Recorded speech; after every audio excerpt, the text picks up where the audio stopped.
Last year there were more arrests for marijuana than for violent crime. The mass pot possession arrests last year are at odds with public opinion that supports ending the drug war. Despite spreading marijuana legalization and a growing desire for new directions in drug policy, the war on drugs continues unabated.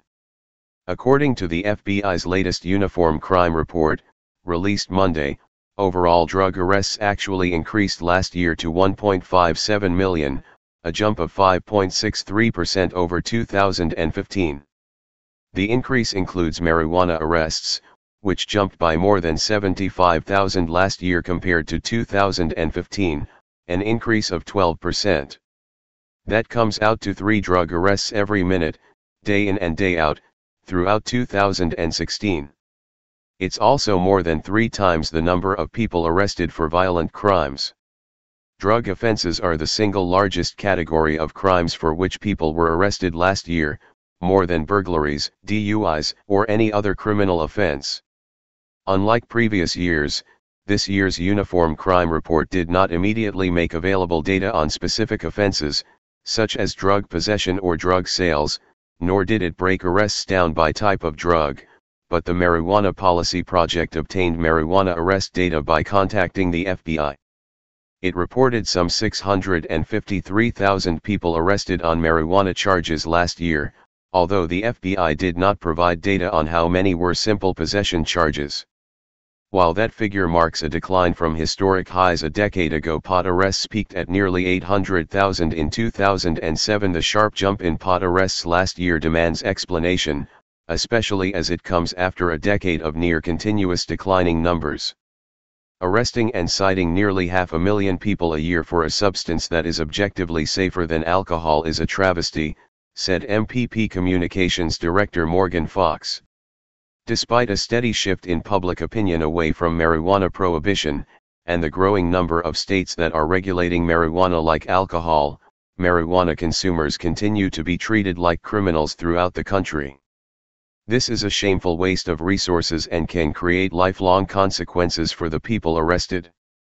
Despite the lack of specific offense data, 2016 is unlikely to turn out markedly different from previous years when it comes to the mix of drug arrests. Past years typically had simple drug possession offenses accounting for 85 to 90% of all drug arrests and small-time marijuana possession arrests accounting for around 40%. That means of the more than 1.5 million drug arrests last year, probably 1.3 million or so of them were not drug kingpins, major dealers, gangbangers, or cartel operatives.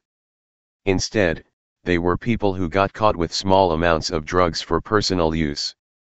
Criminalizing drug use has devastated families across the U.S., particularly in communities of color, and for no good reason, said Maria McFarland Sanchez Moreno, Executive Director of the Drug Policy Alliance. Far from helping people who are struggling with addiction, the threat of arrest often keeps them from accessing health services and increases the risk of overdose or other harms. Perpetuating the war on drugs leads not only to the criminalization of millions, but also perpetuates racially biased outcomes and heightens racial tensions in the U.S. Black people make up just 13% of the U.S. population and use drugs at similar rates to other ethnic groups, but they constitute 29% of all drug arrests and 35% of state drug war prisoners. And it has a huge negative impact on immigrants, fueling mass detentions and deportations. Non-citizens, including legal permanent residents, some of whom have been here for decades and have U.S. citizen family members, face deportation for even possessing any drug, except first-time possession of less than 30 grams of marijuana. Between 2007 and 2012, more than 250,000 people were deported for drug offenses, including more than 100,000 deported for simple drug possession. Did you know? In 1705, Russian Emperor Peter the Great taxed beards in hopes of coaxing men to adopt the Western European clean-shaven look. Did you know? Most of the money George Clooney makes from endorsing Nespresso pays for satellites to monitor Sudanese dictator Omar al-Bashir. Did you know?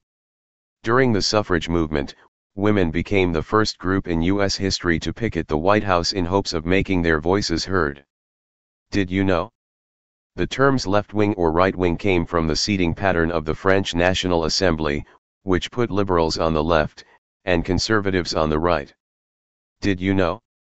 The 2008 Obama-McCain election was the only time in American history that two candidates were born outside of the continental United States.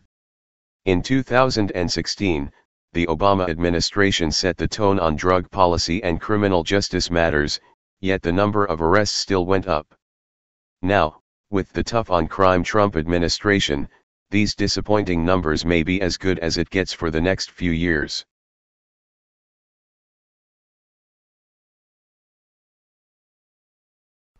Hey Charlotte County, this is Charlotte County COPWATCH, and I'd like to thank you for all your years of support through the years. As a result, this channel has grown and allowed me an equity partnership in carmarshal.com. Please take the time to check them out. They help you buy and sell your next car, even have a negotiating tool to save you from the hassle of haggling with multiple dealers. The link is in the description below. Please click and help support and give if you can too through PayPal or Patreon. Thanks again.